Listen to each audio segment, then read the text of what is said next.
Hello, it's Ricardo and welcome back to Xwing, the 1998 edition that I've got running on my Windows 10 PC. Got it from Good Old Games, and what a bit of nostalgia. Do you know what? I mean, I played the hell out of this way back when it came out. Ooh, 1998, where are we now? That's a long time ago, 22 years ago, eh? And the original version came out in 1993. Shuttle departing. Even longer, right? So there's the game still sort of stack up. Well, graphically you can see it's looking a bit tired, very pixelated at the time, and it was LucasArts, one of the first forays into gaming. You had Sam & Max Hit the Road, you had Secret of Monkey Island, Xwing, you know, all these things. It was the first game really that put you in charge. X-Wing Fighter stuck you right into the Star Wars universe, you know, in charge of one of the best starfighters you ever could have possibly got your hands on. You were Luke Skywalker, you were flying against the Empire, you were going on missions, and after that it spawned a load of other DLC. Of course, there was Dark Forces as well, that sort of doomish first-person shooter, which a lot of the games that we're seeing now, like Fallen Jedi and things like that, you know, this was the predecessor to that, and we'll cover those in later videos, because I'm going through a bit of a Star Wars nostalgia trip as well. I mean, let's look at this concourse here, right? So, you come in through here, that's the registration bit, you would have seen this. There you go. I can go in and out of here, right? I can delete my pilot, create a new pilot. If you try entering without creating a pilot, that guy is going to spring to life and say, halt. But we've got a pilot created, so we're going to pop in. Proceed. Again, here's the concourse. So things around that you can see. That's the exit, back to registration mode. You've got a film room where you can record your exploits. You've got a tech room where you can look at the technical specifications of the ships that you're going to be flying. Here you go, start a new tour and start the campaign. Go and play historical missions. Alright, now historical missions, these are like sort of training missions, but really before you start the campaign. And then of course you've got pilot proving grounds, flying through rings and things like that. Okay, to get yourself used to the controls. Let's look at all these people. Quite a lot of red shirts there. Bit of Star Trek going on, who knows? Is that a Yoda down the bottom there? Didn't quite notice that before, but now I'm playing it on a bigger monitor. Okay, I guess you kind of do. Bit of an ET down there. Could be, couldn't it? Looks a bit ET-ish. Got the red art. And of course, you know, it's Lucasfilm. They love putting lots of little things like that in. Little Easter eggs, little gotchas. To enrich the game experience. So we're going to start off. We're going to look at the tech room.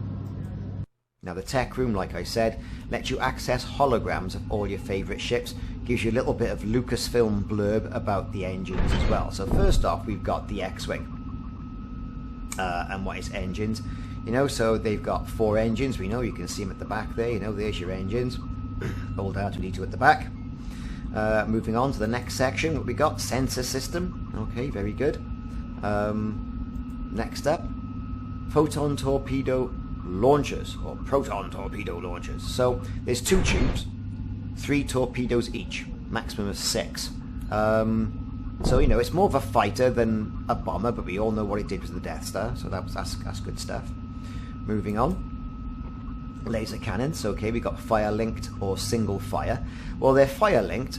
You can fire all 4 at the same time, individual guns, or 2 at the same time. Right? So okay. We've got those. Then we've got astrogation and maintenance. Yes, you've got an R2 unit parked at the top there. Of course, that and the Y-Wing has got an R2 unit. The other ships really don't. And they do the hyperspace jumps, and they do the repair and everything.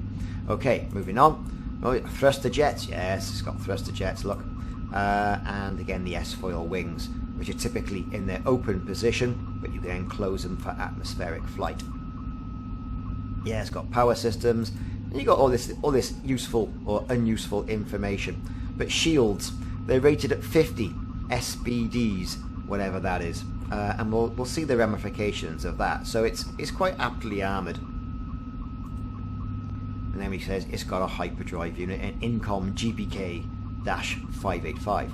Okay, so, and back onto the engines, and then it goes round again. Next ship, the Y-Wing. Now, I do like the Y-Wing. If I was to be a pilot, Y-Wing pilot.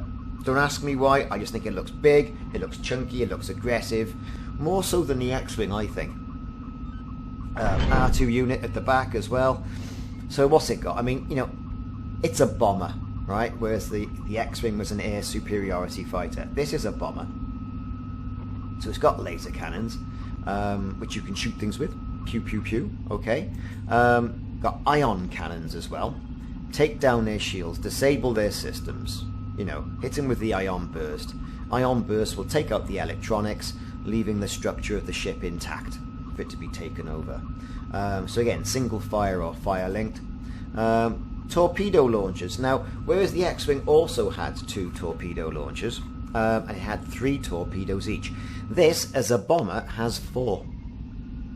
4 torpedoes each, maximum of 8 of a payload, which doesn't seem like a hell of a lot, does it really, when you consider it's a bomber? But it was always anticipated that the Y-Wing was an older ship, and we did see these obviously in A New Hope, but we also would have seen them in the prequels as well, or an iteration of them in the prequels during the Clone Wars, and you can see how they evolved. There was a shortening around the neck, wasn't there, if you can remember. So next up, yeah, targeting system, it's got one of those. And you got engines on the back, those massive big nacelles at the back, which I think made it look quite, you know, aggressive, even though it's a slower ship, much slower than the X-Wing. Okay, so you got rated at 250 KTU. What was the X-Wing rated at on engines? 300 KTU. See, so much slower. So where were we? It's got a hyperdrive.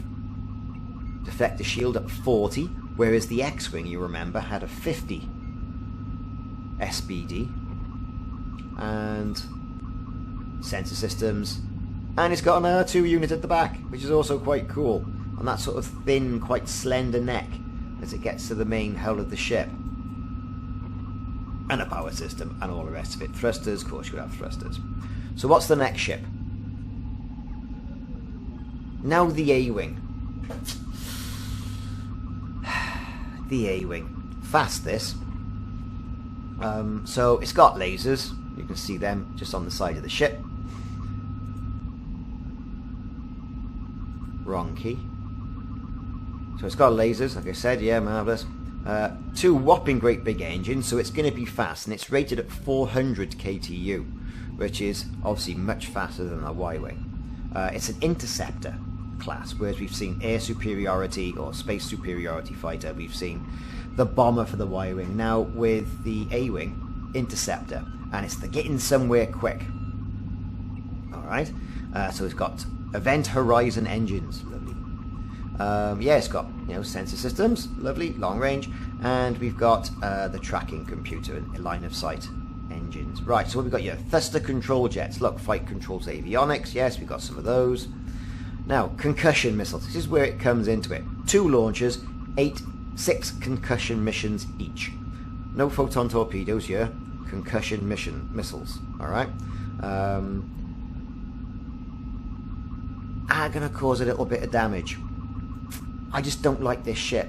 So again, it's sort of aptly rated along with the X-Wing in regards to shields, and more shielded than the other ships. It's got a hyperdrive, but you'll notice there's no R2 unit at the back. Alright, so it has got a hyperdrive unit and a flight control package and the astrogation computer there you are, see, replacing the R2 unit, because, you know, they're expensive every time you put an R2 unit in the back. You know, have it all built into the ship. Power. Yeah, back to laser cannons. So, on then to the B-Wing. And this is what we got here, you know. So, this is a strange looking ship. Yeah, and, you know, we saw bombers in The Rise of Skywalker, right at the beginning of that. Akin to this, I think. This, though, again, it's an air superiority fighter, when you think about it. It's got 3 laser cannons. 1, 2, and 1 at the bottom. There, 3. and they can be fire-linked or single fire. Ion cannons, so you know it's got 3 ion cannons already matched up as well. So again, it's a better superiority fighter than the Xwing and the Y-wing straight away for its its adaptability. Torpedo launchers, 6 torpedoes each, and 2 launchers. Shocking. Engines, yeah, we got lots of engines. It's rated at 290 KTU, so it's quite nippy. Sensors, no astromech again, it's got S-foils, as you can see these, right by there. And we're back to laser cannons and ion cannons. No R2 unit in that. And these are the rebel ships that you're going to be able to fly in Xwing.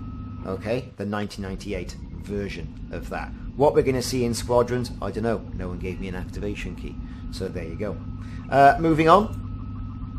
Onto the Empire now. We've got the TIE Interceptor. This is nippy ship, this is. But what you're going to find about all the Empire ships, most of them haven't got shields. I think it's only the TIE Defender that had shields. And that was made part of canon. It was part of Admiral Thrawn stuff. So, we've got laser cannons, 4 laser cannons for the Interceptor. They can be fire-linked. Virtually no armour. Look at that. It's just relying on the skin of the ship. There's no shields. The flight control system. No hyperdrive like the normal TIE Fighter or the Interceptor. But pretty nippy. Okay, pretty nippy ship. Right, moving on to the next one. Good old bog standard TIE Fighter. Okay, so it's got twin ion engines, 150 KTU, so you know straight away that Awing is going to be faster. There you go. Very low on the armour. 15 there. No shields again. What can we say about this? It's a disposable ship, right? They made thousands of them, stuck clones in them. Disposable. Cheap to make, as opposed to the rebels that had shields and armor and robots and this and that and all the rest of it, right? So it's a more expensive ship, but they had the numbers. So numbers versus technology. Well, we all know how it went, right, in the films, but was it a good plan by the Empire? I don't know. Let me know in the comments. Moving on, you got a sensor array for tactical stuff, flight control system. And then we're back to laser cannons. So that was the traditional TIE Fighter. Next up, the TIE Bomber. Now we first saw these, didn't we, in The Empire Strikes Back. Chasing Han Solo in the Millennium Falcon, really. And they were bombing that asteroid where they knew they were, and they were dropping massive bombs on them. So, better armour, it's a bomber. It's going to be slower as well, right? 125 KTU. Because, obviously it's carrying a lot of payload. And it's this sort of twin cockpit affair where one actually is the cockpit, the other one is the sort of bombardier's area. Yes, flight control system, navigation, laser cannons. It has got lasers. Okay, so, you're not completely defenseless. And here we go. So far, out of all the ships that we've seen in this video, this is the most heavily armed. Not armoured, but armed. Concussion missiles, 2 launchers, 10 missiles each. Look at that. So you can really do some damage there. And then also, it's got torpedoes, 2 torpedo launchers as well. Huge amount of things. And then we're back to the solar panels and the engines. Now, the assault gunboat. Now you can see that's obviously taken its artistic license away from the shuttles that we saw in Rogue One and the traditional Tidarium shuttles. Now this here launches 2 launchers, 8 missiles each, so quite heavily armed. 2 laser cannons. Got iron cannons as well, look, 2 of those. 2 engines, 300 KTU, so it is quite, quite quick. And then we haven't got any R2 units there. Flight control system. It's got shields, rated at 80 SBD, so strong shields. And then we're back onto the armaments. Now, there was no mention there of hyperdrive. And then we're on to the big capital ships. You know, you've got the Calamari capital ship that serves as your carrier, and you're going to have to defend the capital ship, and you can see it's 1,200 meters long. Nothing else you can click down here.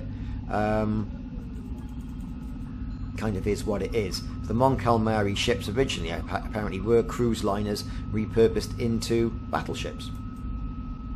Then we've got Nebulon B frigates, which they typically say is going to be escort starships or medical frigates. And then we've got the blockade runner, you know, the quintessential Star Wars ship you see at the beginning of A New Hope. And then, we got storage boxes, you know, space storage shells. Again, freighters. Quite simplistic, but when you think back to where this game was back in 1993, and this 1998 version, the CD version, better graphics, CD sound, all that sort of stuff, DirectX rendering. There's no DOS box required for this. Now onto the Star Destroyers. So you can see they're slightly bigger than the Calamari ships, which I think were coming in at 1,200 meters. We all know these. Then we've got the original shuttle. Interesting how the rebels are using, you know, Lambda class shuttles, right? We've got a space tug.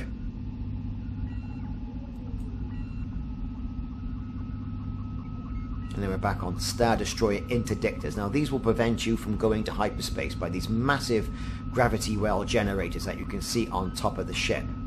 600 meters, so not small by any means, right? But not as big as the main, you know, Imperial Star Destroyers. Then we got some medium transports. Well, we've seen these as well. First saw those originally in Empire Strikes Back on the planet of Hoth. We see all the storage goes at the bottom, unarmoured, and then we're back onto the Xwings.